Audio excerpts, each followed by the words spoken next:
764 Kamei, Idaho 83536, or go to the Microeffect website at www.themicroeffect.com. Go to the donation link and make your donation there. Now's the time to come together and make this network stronger than it ever has. So please donate to the Microeffect.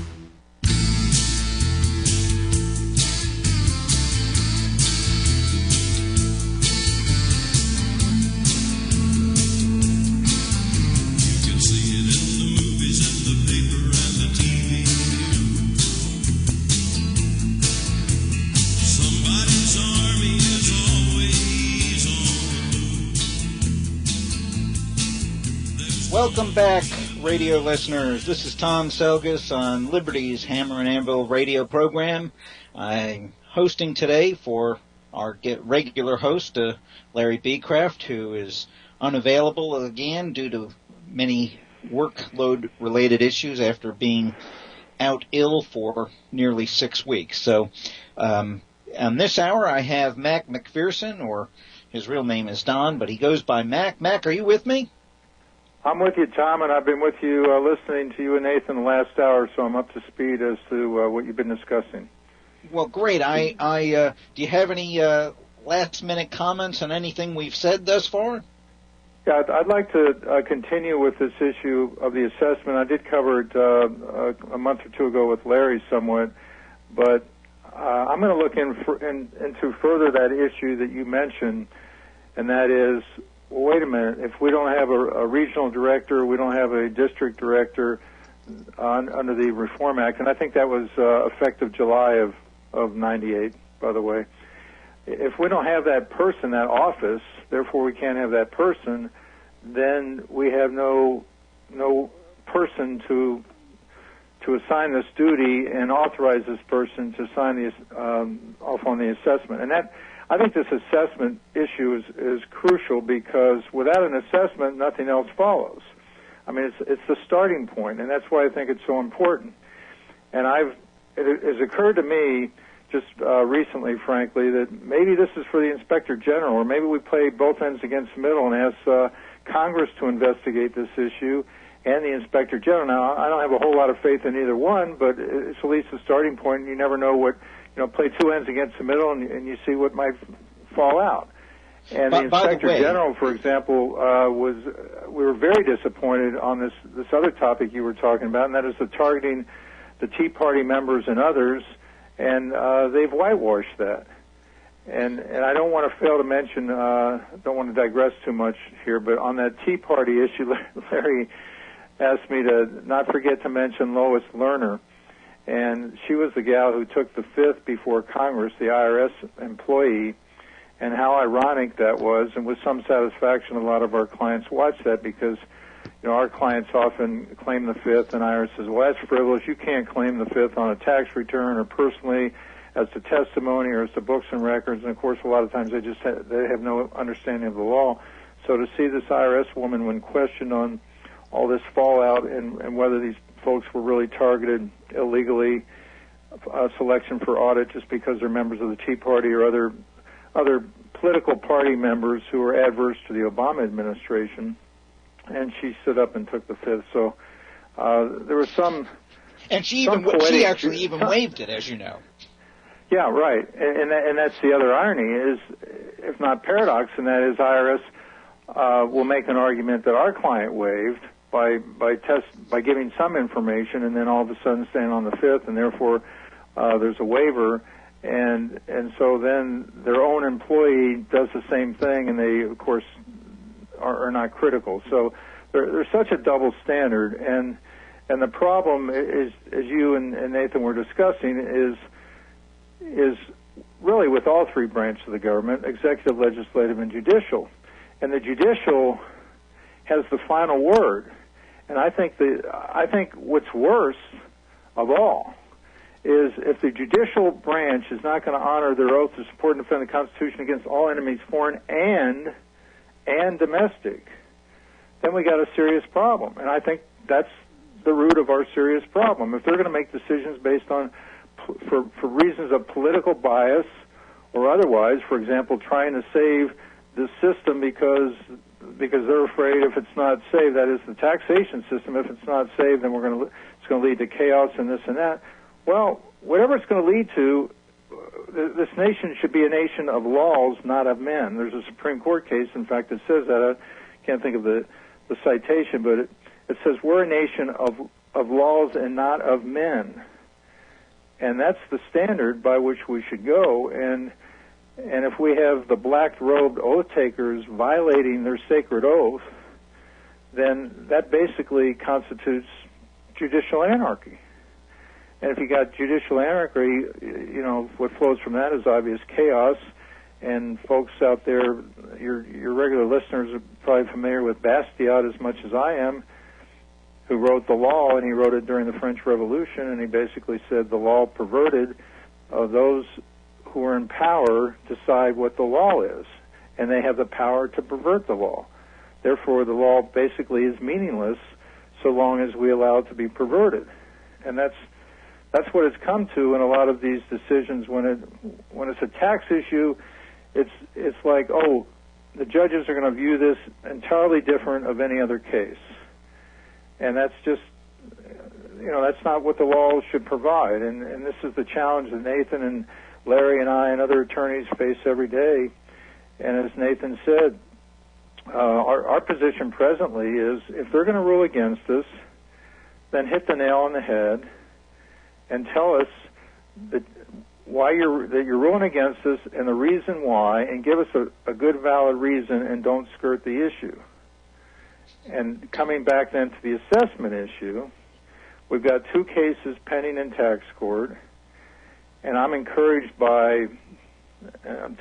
by your case in the Fifth Circuit, encouraged by the case that Nathan mentioned, this 1967 case of Brathman, and there's been other Fifth Circuit cases and other circuit cases, district court and bankruptcy court cases that hit the nail on the head and say, hey, if you don't have a signature, it's no good.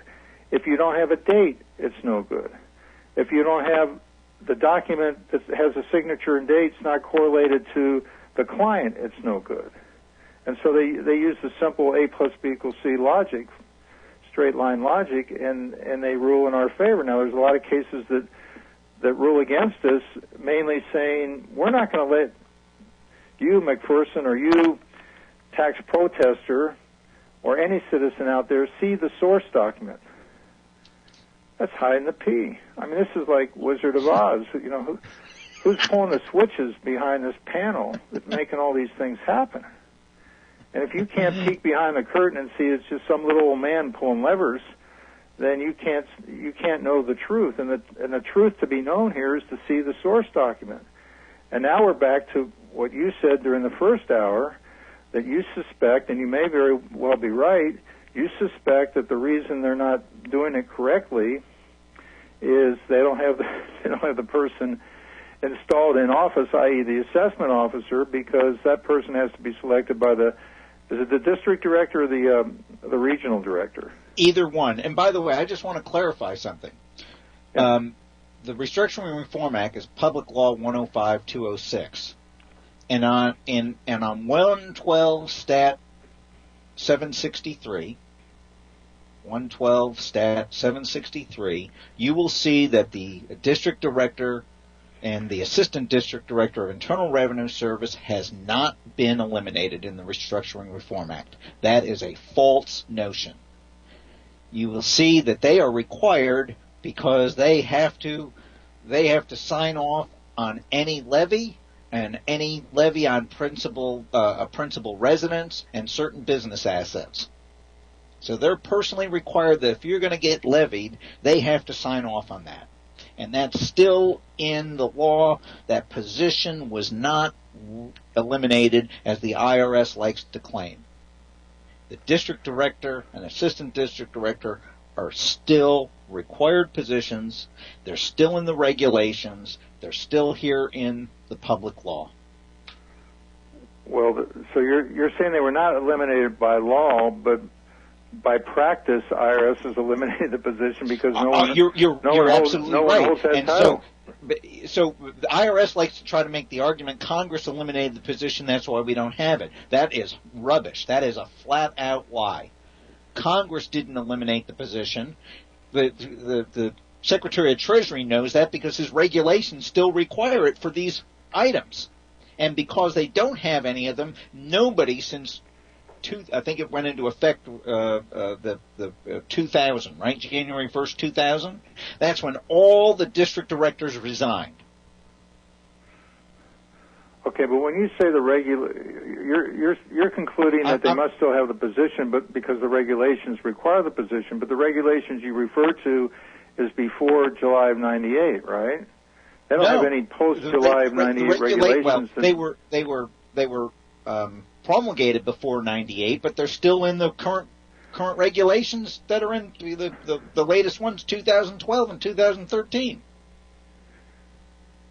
So you're saying the position is in regulations promulgated by IRS since July of '98? That's correct. That is strange, then. That's very strange. Well, that leads to my conclusion that I think there's fraud in the cover-up of fraud. That is, they've got a system in place that is grossly fraudulent, and that's why they're playing the shell game, hide the P. That's why they don't want, they argue strenuously as they can in these court cases, and they often win, that the best you're going to get, McPherson, is the 4340. Well, the 4340 is just a recitation. It's a form by which someone goes into the computer and writes down on this form the information he sees in the computer and says, oh, here's the correct information, here's the assessment date, and here's the amount of assessments, and so on. That's not the summary record of assessment. The summary record of assessment is the key document, and that's the one where the assessment officer, and that's the only one that's effective as to an assessment. That's the one by which the assessment officer, who has the delegated authority to do so, signs on the dotted line and dates. And I've got some recent RAC 6s, by the way, and RAC 25 that I'm going to talk about in a minute, and they actually put the time down. The guys or women signing this they understand the importance of it. They're not just putting their name and their date, they're putting the time of day that they signed. And so that emphasizes more the importance of the document. But let me tell you what I found in recent, I mean real recent, the last year, the RAC 6s and the RAC 25s that are given to me, and compare that with what I used to get many years ago. And let me start with many years ago. I remember specifically, and I put this in my declaration to the court in one of the cases pending, my client, through FOIA or otherwise, obtained his RAC 6. And his RAC 6, and by the way, most of your listeners already understand this, but the RAC 6 is basically the computerized version of what used to be the 23C. And I don't get hung up on a 23C. And a lot of these, you read these cases and they say, oh, you don't get the 23C. And then if I raise 23C, well, then they say, oh, well, that's a loser. I said, you don't have to give me 23C. I'll take as an alternative the RAC 6. The RAC 6 is just a computerized version of the 23C. That is, I got a RAC 6 right here that we're talking 97,000 individuals were assessed and for $691 million. So it's just on the computer and the total accumulation. However, the one I got years ago, I'm going back to say 25, 30 years. I remember it like it was yesterday because we were all dying to see one of these, and finally the client walks in the office and shows me one. And the first page has, say, the 97,000 and the 691 million. The second page has, most of it's redacted. It's all blacked out except one line. The one line is my client's name and his Social Security number and the amount that he was assessed. Then the third page is the signature page of the assessment officer. So this is evidence that my client is part of this 96,000 folks of 691 million. He's just a small part of that, but it shows that he was assessed on that date and the amount by his name. I call that correlation. Now, let me advance to what I just got in the last year. I get a RACS 025 report. And a 025 is a summary of assessment certificates. And it says that on such and such date, we've got all these summary of assessment certificates, and it gives the numbers of the certificate. Then they give me one of the numbers that's referenced in there. And then I look at that document, and I only get, make it simple, it's more than 2 pages, but let me just keep it simple. I get 2 pages. The first page is, again, let's say the 96,000 folks assessed, the 691 million, and that's all.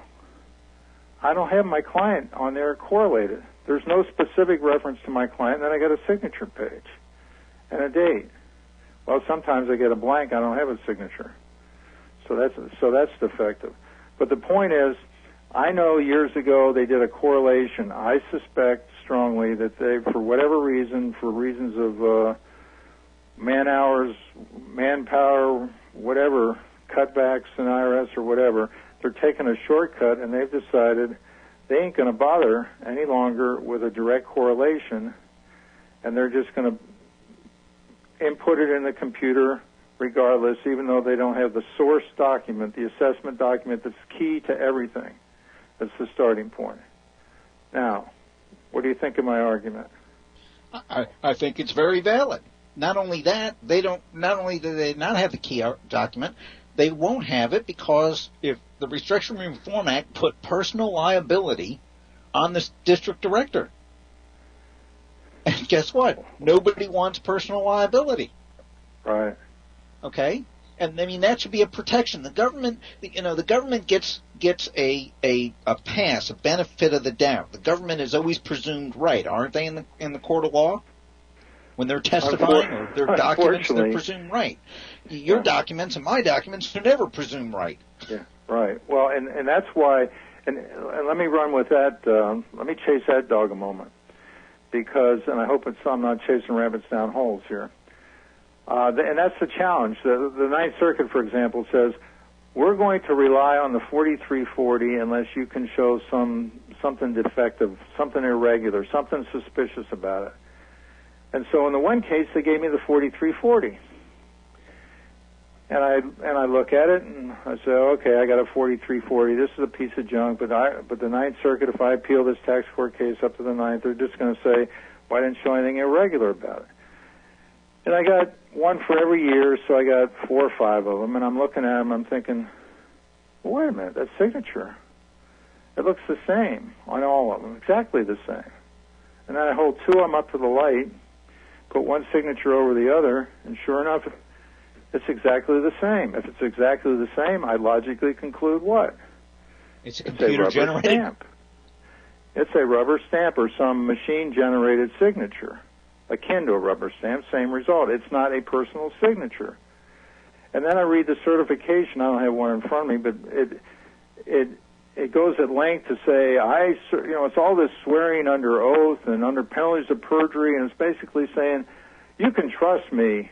Anyone who reads this can trust me that I am the person who looked at all this information, and this information is all correct, and I've now put it down on this Form 4340, and by God, you can trust me. And then it's a rubber stamp.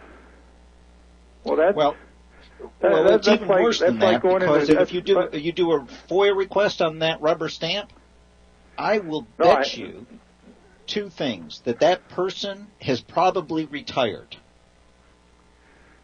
We've got several responses from the Office of Personnel Management that show that person retired some years ago.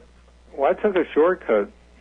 I believe in the shortest distance between 2 points of straight line. I asked the court for an order to show cause why this woman, whose name appears, should not be held in contempt of court for an attempted fraud upon the court by certifying that this is her signature. Part of the certification is, this is my signature below. It ain't. That's a lie. And I am signing this under penalties of perjury. well, you have lied to the court and to anyone who reads this, and therefore you should be, at the very least, held in contempt, if not prosecuted for perjury. So that's what's happened in the one case, and then the other case, they send me, of course, a bunch of transcripts. They send me the rack, and the other case, and it varies. It's strange. You get one case, you get a 4340. In some cases, you get nothing. You'll very rarely get a 23C. Some cases, they'll give you a 4340, and then some cases, they'll give you the rack 6. Well, in the rack 6 case, I point out I got no correlation, so what does this means nothing. This is worthless. But in addition to that, I got irregularity. I've got a husband and wife, and I've got a transcript that they like to rely on the transcript and say, oh, you don't need anything else because we're going to just look in the computer here. We can rely on our good old IRS computer, no failings there, and we're going to find the data, and then we're going to just write it down, or we're going to write it down on a 4340, or we're going to print out this transcript and let you read it till the cows come home. Well, it didn't take me long to read it to figure out how wrong it was. They had the wife, from the face of the document, they had the wife assessed on the husband's tax debt, but she hadn't been assessed yet. We knew that for a fact, and they admitted that. But yet they have her name and her social on this transcript. So if anyone if you want to go into court and say, okay, is there a valid assessment against the wife, IRS would take that transcript in and say, well, yeah, we can fill out a 4340, and we can even fill out a 23C, and we'll do it from this transcript, and it shows the wife's been assessed. It'd be a lie. And the reason they had the wife assessed is, as you probably know, Tom, when you have a husband and wife file joint returns in the past, they create modules with the husband's name first and the wife second, and then whatever happens to the husband, they often have it happen to the wife, even though it's not correct. Right. And that's what they did in this case. Now, on this same point, let me read to you, because this is new language. How new, I don't know, but this is from the recent Rack 6 I just got in the last year or so. I got this in 12. And here's the certification on the Rack 6. Now, you ask yourself, and this is the one that's got the time on it even. It's got a signature. Of course, I can't read the name of the assessment officer. It would be nice if they'd print the name and then sign. Then we know for whom to do a FOIA request, whom we might subpoena. You can actually send that page, the page with that signature back to both the IRS Disclosure Office and the Office of Personnel Management, and they will somehow tell you who it was. Right. You know, as a matter of fact, and it's coming back to me, I did get these documents from the FOIA request, and they did do that. They told me, and they told me who was no longer there. Like I said, they're retired or whatever. Yeah, and they identified each one for me. Okay, but here's the certification. I certify that the taxes, penalty, and interest of the above classifications hereby assessed are specified in supporting records, subject to such corrections as subsequent inquiries and determinations in respect thereto may indicate to be proper. In other words, it's all correct except that it's all correct except the portion that somebody might discover later, if not today, that's incorrect. That ain't the purpose of a summary record of assessment. A summary record of assessment is I, the assessment officer, with duly authority, hereby assess all the above. Period. End of story. It's assessed. That's the source document, and that's the concern I have here. Is this isn't a true source document because they're saying or specified in supporting records. That sounds like they looked at supporting records. They looked at the secondary records to create this document instead of this document being the source itself. Oh my goodness. So, well, it also sounds like, well, one of two things. if anyone should challenge this, if you went through the proper timing of sequences, let's say you're going to use the tax court method, so you're not going to pay what they purport you owe, and you go through the tax court method, and you end up, losing there and preserving the record, going to appeal, whatever the case, you have at that point that class of client versus the one who are in default.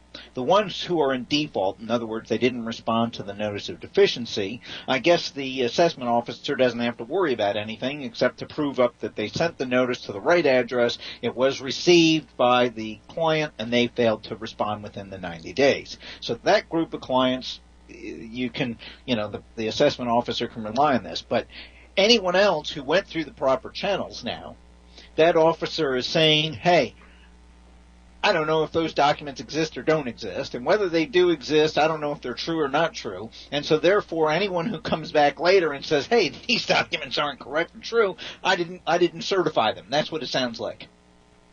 Yeah, it's not a summary record of assessment, period. It's a summary record of assessment with a caveat saying between the lines, we ain't really sure this is all correct.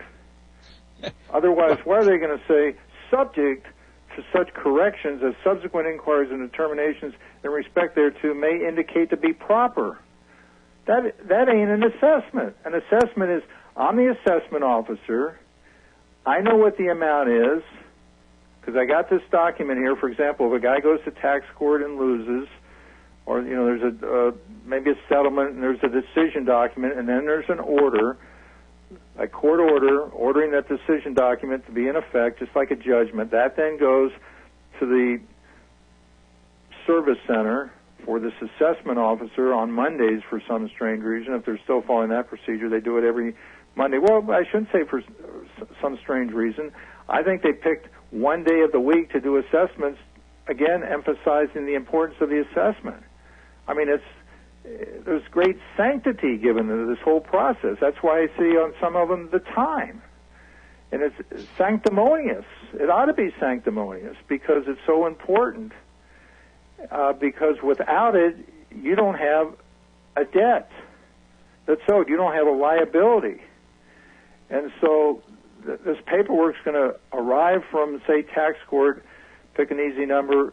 It's Billy Bob, and he owes $10,000. The assessment officer now adds Billy Bob to this 100,000 people in the computer and signs this document. And that begs a whole other question. What is physically the process?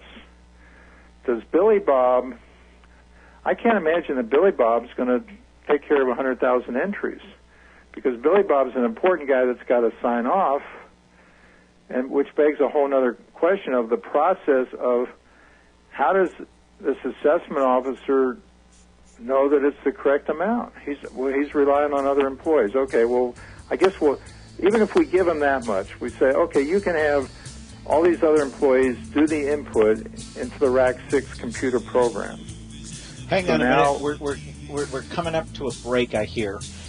Okay. Let's pick up there. So we're going to pick up at somebody entering the RACS 006 a minute, and okay. We'll pick up there. Listeners, we have Mac McPherson with Beat IRS on the line with us today. We'll be back in just a few minutes on Liberty's Hammer and Anvil radio program.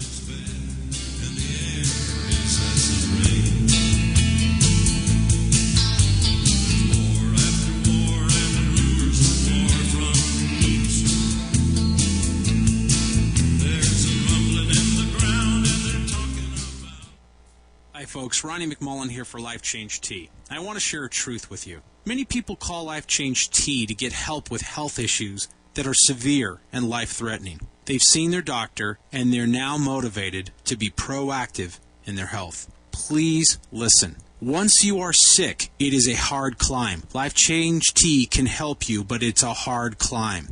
Folks, there's an easier way. Tune your body up before you get sick. A drink a day will help keep the doctor away. Cleansing your colon is so crucial to good health. Seek the easy path and order today. Order now. It's easy. Log on to getthetea.com. That's getthetea.com. The emergency room is not a place for a friendly get-together. Again, 928-308-0408. Or you can order online at getthetea.com. Once again, getthetea.com. We interrupt this program for an urgent announcement. The power's gone and the lights are out. We now have an emergency situation. Time to light your emergency candles. Don't have any? Then it's time to order your supply of emergency grab-and-go candles from LisaKCandles.com. The emergency candles outperform even the most extreme conditions. They are soot and toxin-free and have a natural extended shelf life. The time is now, so don't delay. Have emergency candles from Lisa K Candles ready when you need them, so you remain in the light and out of the dark. Go to LisaKCandles.com. That's Lisa, the letter K, candles.com. Or call 731-441-3293. That's 731-441-3293. We now return you to your regular scheduled program already in progress.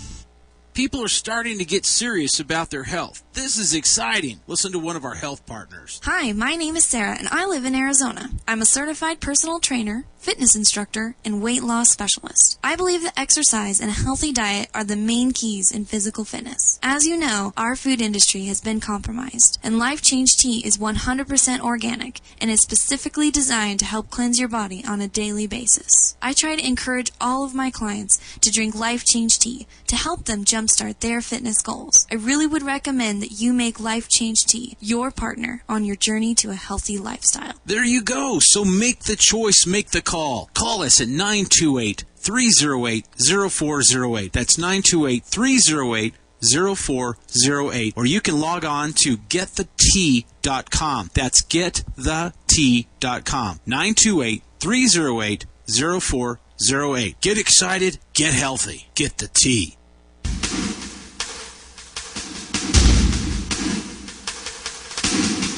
TheMicroEffectLive.com. The Micro Effect, Kamei, Idaho, where every day is a holiday. Yes, sir. Where every paycheck is a fortune. Yes, sir. Kamei, Idaho, where every meal is a banquet. Yes, sir. Where your instincts will serve you better than your government. Yes, sir. I can hear you. Yes, sir. TheMicroEffectLive.com. The Micro Effect, a worldwide broadcast on the internet and on KU band satellite. Telstar 5, Transponder 5, TheMicroEffectLive.com. The most important phone number you'll need to remember is 888-747-1968. Again, 888-747-1968. Don't miss it. Yes, sir.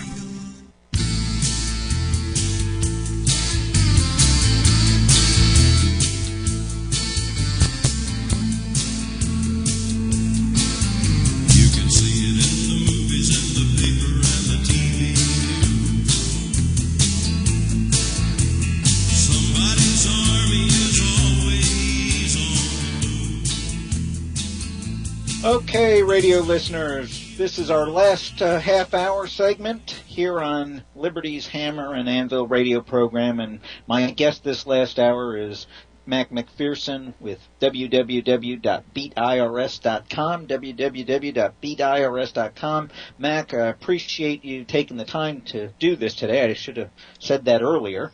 And we were discussing giving the assessment officer a little leeway to rely on documents prepared by somebody else. And so with that, why don't we pick up there? Okay, Tom, and it's always my pleasure to be on this show. Thank you very much. I was talking about, well, if we got 100,000 taxpayers, so-called, assessed on a certain Monday by the service center, by that assessment officer signing off on, say, $700 million to that 100,000, there's got to be a bunch of busy bee workers that are inputting the 100,000 individuals and the 700 million into the computer. I can't imagine this assessment officer is going to be doing all that. So I guess we have to give them that much. They got to have some worker bees doing that. Though, let me, as an aside, let me just point out a fallacy here. It's kind of like I like to use analogies. Let's use a ninth grade English class. So you have a test, you turn in your papers to the teacher comes back the next day, he graded the papers overnight, he's got them all graded, and he asks for a volunteer, and Billy Bob volunteers. He says, Billy Bob, take these papers and go ahead and make a list of all the students and put the grade right next to their name. And Billy Bob does that. Then the teacher goes ahead and puts that person's name and grade on the report card without checking against the paperwork that was submitted, i.e. the actual test that the teacher had already graded. Well, how accurate? Did Billy Bob make a mistake? We don't know. And in fact, I had this happen. I think I talked about this on another show. I had this happen in court in a criminal tax case, a failure to file, where they brought into the court a 23C, and I said, well, how did this 23C get filled out? And this lady explains, well, we've got Bob who goes into the computer, looks at the information on the computer, and pencils in the information on this 23C form, just in pencil. Then he gives it to Sally, and Sally types it, and then Sally gives it to Joe, and he's the guy who signs it under penalty of perjury, true, correct, and complete to the best of his knowledge and belief. And I said, did Joe ever look in the computer? No. Did Joe ever look at the penciled, completed 23C that Billy Bob did? No. All he looked was the final form. How does he know it's correct? And the judge still let it in. So, that's what we're up against. But, we got to keep trying. We got to get them to hit the nail on the head. So back to the system, I'm not sure, and maybe some of your listeners or Tom, you want to look into, I don't know where we'd find this, in the IRM or Internal Revenue Manual or somewhere, the procedure by which physically, how does this physically happen? Because what I'm suspecting is that the source document information, that is the information that's inputted in the computer that becomes the RAC 6, and that's why I'm calling it the source document, and it's called the Summary Record of Assessment, SRA, that's the beginning point. Well, are they relying on the information from the beginning point, or are they inputting data into an IMF, and then from the IMF it goes to the RAC 6, or what's the computer? What's the chain of events as the computer input data? Tom, do you have any idea? Yeah, there is. It is described. Let me see if I can find. There is a. What's it called? I think it's called the 823. Let me look at 8. Give me a moment here. I believe there is. No, that's not it. Man. There is a procedure. There is an audit trail procedure that shows you how this is all generated. And do you remember Chuck McFarland? Oh yeah, I've talked to him once. Chuck, I did a lot of work with Chuck, and he and then Gary Dressler picked it up after that, and they took it even further. I would suggest you give Chuck a call. Okay. And he can tell. He's got the whole audit trail procedure now all laid out. But you know the bottom line? Does it start with the summary record of assessment as the source document? It starts with a return made under 6020A or B. That's where the whole process starts, and goes down. You're talking about a non-filer where they do a substitute for return. Well, either a substitute return, or even a filer, 6020A. Okay. So where when you make a return, and the secretary deems it's not correct, they have to file their own return to show where it wasn't correct as part of their audit trail. So I guess the bottom line question that I have is the summary record of assessment the center of the universe as it should be for these purposes? Is it the starting point? Or is it working backwards, yes. Because you got to remember, before you can get to an assessment, you in theory you were supposed to have a return or something. That they looked at, you could have, for example, the decision in tax court, or you could have the 90-day Yeah, the 90-day letter that doesn't get answered timely, no petition to tax court within 90 days. Those are default judgments. But Right. I'm looking at it if a client contacts you before any of that, before the client contacts you and obviously the tax court has, if you're in tax court, the tax court has jurisdiction because you got a notice of deficiency. Yeah. Right? Right. And the person has responded within the 90 days if they're within the United States. Of course, it's longer if they're overseas. But if they're within the 90-day period, well, from there is at that moment you're in the tax court and you have a notice of deficiency. So prior to all that, the notice of deficiency has to arrive from a whole procedure, and then after the notice of deficiency gets litigated, we'll say in tax court, the tax court themselves still can't make the assessment. Right. It goes to the service center for the assessment officer, for this input method, whatever that is. And by the way, maybe some of our listeners are thinking, well, so what? This is a nice academic exercise Tom and Mac are talking about, but so what? Well, I'll tell you so what. If they haven't assessed properly, then they have to, and you catch them at it, then they have to do it legally, properly, correctly, and they may have busted the statute of limitations. Because, for example, someone self-assesses and files a return, and then they assess in addition to that, they got a certain time frame. It's 3 years from the due date of the return or the filing, whichever is later, for the notice of deficiency, for example. So they got time constraints, and that's what happened in this leading case. Braffman decided, okay, in '67, the year I graduated from West Point, that's a long time ago. However, it's one of the first starting points, the building blocks. And in Braffman, it was an estate tax, and the return had been filed, and it was a self-assessment based on the return, or maybe it was an audit and an additional assessment. But in any event, the assessment officer didn't sign the 4340. Or whether it was a 4340 or 23C, I don't remember, but it doesn't really matter. They didn't have the signature, and the court said no signature, no assessment. And by this time, IRS was out of time to go back and do it right. Okay, where does that take us? With the advent of the Internet and all this free flow of information, picture this. If there's rulings to the end that Tom and I are suggesting, i.e. that they've been made to do it right, and if they're caught doing it wrong, they could be busted as to the statute of limitations, then how many thousands or tens of thousands or millions of folks are going to file claims for refund if it was paid, or otherwise bring action to have the assessment set aside as illegal?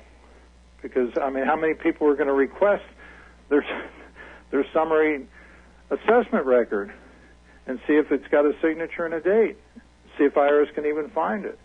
And so that's the Pandora's box that if I had I hate to sound negative, because I'm sure trying like heck to win on these cases, but the real downside to all this from the standpoint of what are our chances of winning is the Pandora's box dilemma for the courts.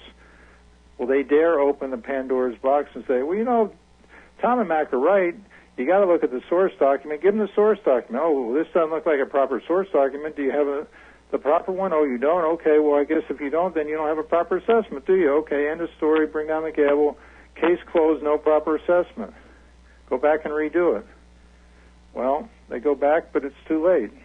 End of story. Now we got a case on the books. And I'm going to look at that case that Nathan cited on the church, because that ties in, Tom, with your argument of district directors and so on, and I feel better and stronger if it was a circuit case rather than just a district court case. But hey, I'll take whatever I can get, and it'd be a good starting point. Absolutely. So Tom, what do you think? What do we do with this, other than what we're doing now, and where do you think it all leads? Well, do you agree with my conclusion? The reason. No, I'm still here. Do you have me? Yeah. I was saying that what do we do is what we're trying to do is educate the people out there. We need people to get on juries, and because frankly, the Cantor case shows you the corruption within the tax court system. You're familiar with that, right? Refresh my memory on Cantor. Cantor was a lawyer. He passed away by the time his case got, and he was exonerated. His case got to the Supreme Court. But the Supreme Court said, they weren't allowed to punish tax court judges because they're not under their control and domain. But basically, the Cantor opinion, actually the slip opinion, was even, more blazon of disdain that the Supreme Court had. But the tax court commits just as much fraud as the Internal Revenue Service. And they showed, it was absolute fraud that the court committed to persecute Mr. Counselor Cantor and his client. And was Cantor the one from Chicago involved in offshore? That's correct. Yeah, okay. That's correct. Yeah, I am familiar with that. Right. Okay. And go ahead. I was going to say there's another case, and the name slips my mind just now, but it was a case in which it was in tax court and it went to the Ninth Circuit, and it was an offshore tax shelter. Not offshore. It was a tax shelter case involving cattle. The Hoyt cattle shelter case, and he had these pilots and all kinds of folks in it. And the Ninth Circuit opinion makes clear that the IRS counsel lied to the taxpayer and to his counsel as to what was going on with other taxpayers as to the shelter case. So there was fraud on behalf of IRS counsel, but this didn't have any impact on the thinking of the tax court judges. They let it go anyway. It took the Ninth Circuit to reverse what they did, and that just reemphasizes the point of, how much deference do you want to give in these tax court opinions? But unless you can get them reversed by the circuit court, you're stuck with it. And no, they're not Article III judges. They're not appointed for life. But we got enough trouble with the black-robed oath takers, i.e. Article III judges not following the law. Read Bastiat. But the other issue tied to this is why am I so driven by the issue? Well, I'm driven by the simple logic of it, frankly. A plus B equals C, kind of straight line logic that that the IRS and the tax court ought to follow the law. But I'm also encouraged by two dissenters in one of the cases, and here's another paradox to all this. One of the cases that IRS relies upon in claiming that if you raise the 23C issue, that's frivolous, and you could be sanctioned $5 or $10 or $25,000, whatever they want to attempt to sanction you with, for just raising the issue. And then they cite Nestor. Well, did they read Nestor? Because I read Nestor. And guess what? Nestor, the taxpayer lost, but there are two dissenting judges, two tax court judges that dissented strongly. Well, that tells me that I got an issue here that's worth raising if I got two tax court judges. By definition, how can it be frivolous if two tax court judges believe the way I believe on this? So it's just, I hate to say it's a matter of luck or luck in the draw or whatever you want to call it, and which judges you draw, but it can, well, you know from Supreme Court decisions, how many 5-4 decisions do we have? Exactly. And a lot of very grave issues in this country, and they're decided by one vote, and that's that comes back to the importance of the selection of the judges and so on. But yeah, back to tax court judges. A lot of them, I don't have any number on this, but a lot of them worked for the IRS before they were appointed as tax court judges. And they're not appointed for life. Why do we have Article III judges appointed for life? That's to remove them, at least in concept, in theory, from any influence or prejudice. That when they're appointed for life, absence impeachment by Congress, they're going to sit on the bench for as long as they want, until they die. Well, then they ought to be as fair and as impartial as you can be. I mean, that's the whole concept behind that, the whole rationale. And you don't have that with the tax court judges. And it begs a whole other question. What is this thing called tax court? And I guess we could spend 2 hours just on that subject, because it's really, whether you want to call it a kangaroo court or just a non-court or whatever, but it ain't a regular kind of court. For one reason, when you get a tax court decision, it is not a judgment in the sense of a civil judgment, which circles back, Tom, to the importance of the assessment process. If Bob sues Sam and gets a judgment against him in Texas, he's now got a civil judgment. He can file the judgment he can record the judgment. It'll be a lien on any property. He can execute on the judgment by getting a garnishment order. I should use Oklahoma or Arizona where I'm licensed, but most of the states, are similar to this. I don't practice law in Texas. I'm not licensed in Texas. I'm just using that as a simple example. What you have is a judgment, and what can you do with a judgment? You can collect on the judgment. You can bring the debtor in on a hearing on assets and ask him to ask him to swear before the judge what his assets are, and then you can ask for orders for seizure of the assets, garnishment orders to go after his wages, and so on. You can execute. It's called execution of the judgment, which means collecting on a judgment. And in Arizona, for example, that judgment's good for 5 years, and you have to renew it every 5 years. If you renew it timely, then it's good as many years as you want to renew it. So, what do we have in tax court? We have a tax court judgment, but it ain't a civil. Oh, and by the way, before I go on with tax court, in federal court, what do we have? If Bob sues Sam, you have the same thing and the same procedure for collecting on the judgment. What do we have in tax court? We don't have the same thing. It's collected by way of the assessment process. In fact, it's collected with great facility on behalf of in favor of the IRS, because with a garnishment, at least in Arizona, you got to apply for a garnishment order, and it's just a one-time shot where you got to know what day that guy gets paid. If he gets paid on Friday, you better garnish on Thursday. If he got paid on Wednesday and you garnish on Thursday, you better know to do it right the following week. It's not a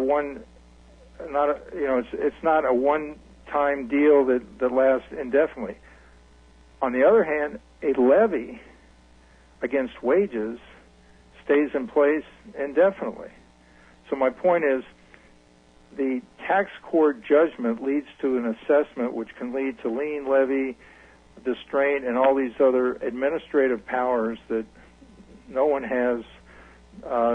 individual has as an individual litigator. Bob suing Sam, for example, in state or federal court.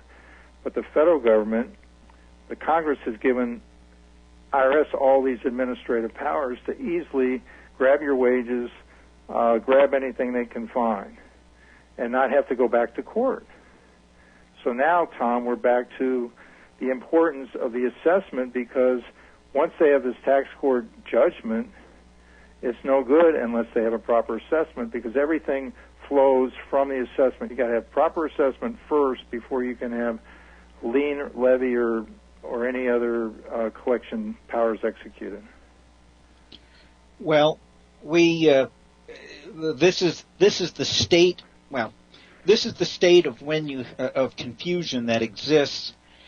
And to quote John Snow, who was the Secretary of Treasury, he said not too long before he resigned as the Secretary of Treasury, he said that the tax code is so confusing to Congress that he doesn't know how anyone can understand it.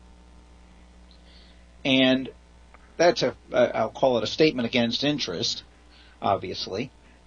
He testified to that effect before Congress and told them to fix the thing.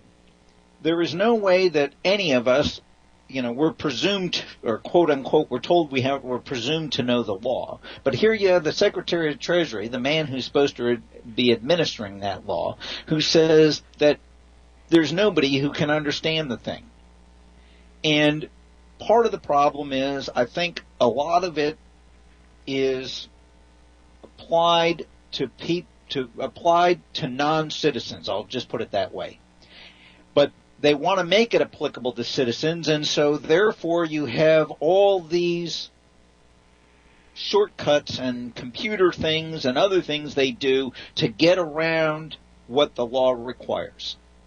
And I think therein lies the problem.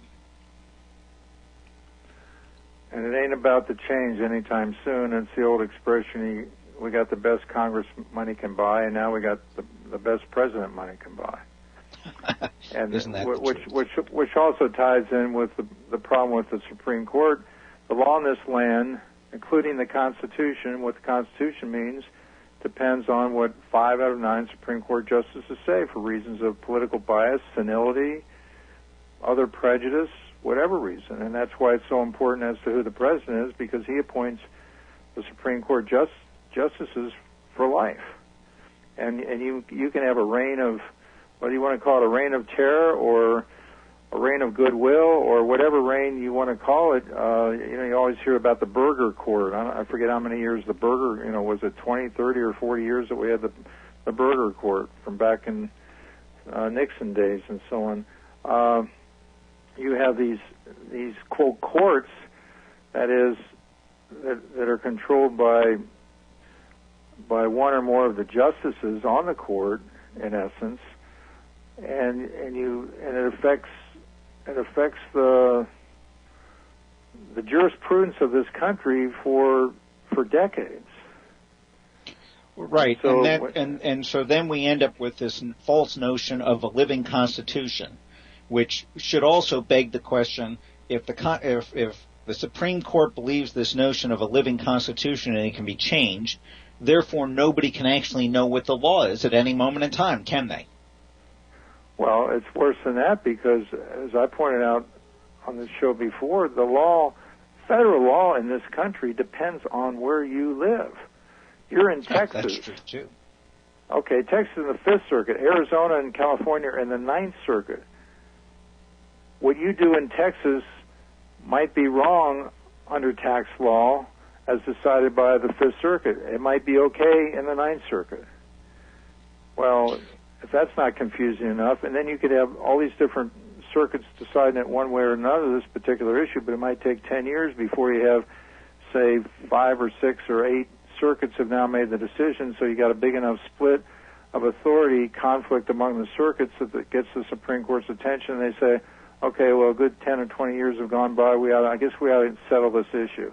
Until then, you've got difference in federal law depending on where you live. In fact, the IRS used to form shop, and they would litigate an issue, for example, in the 5th Circuit, and if they would lose, they would purposely litigate in another circuit and hope to win. Now, I think it was the Reform Act that we've been talking about, July of '98, and that's so important because from that act we got this 6330, the right to collection due process hearing, as Tom was mentioned earlier. That's very important, that notice. Well, we're coming up to the conclusion of our show.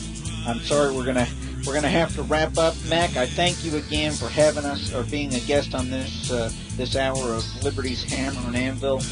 Lord willing, Larry Beecraft will be back next week. I appreciate you listening to us. Please, if you have tax-related issues, call Mac or his son Nathan at www.beatirs.com. Thank you much. Have a happy week.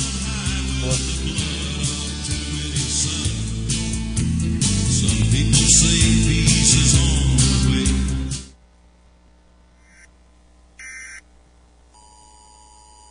BEMA has issued a nutritional alert. This alert includes all areas where dietary supplements are consumed. Are you swallowing a bunch of pills every day to get the proper nutrition? Are you sure it's the right nutrition?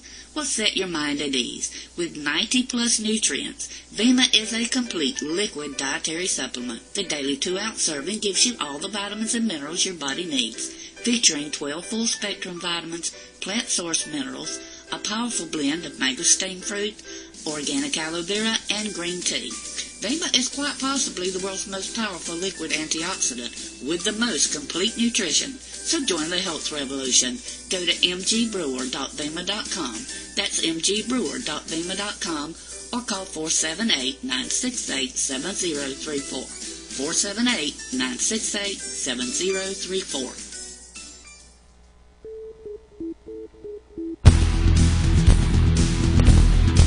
Joe McNeil Broadcasting Network has been bringing you the best alternative talk radio since 2007. We're all facing tough times in this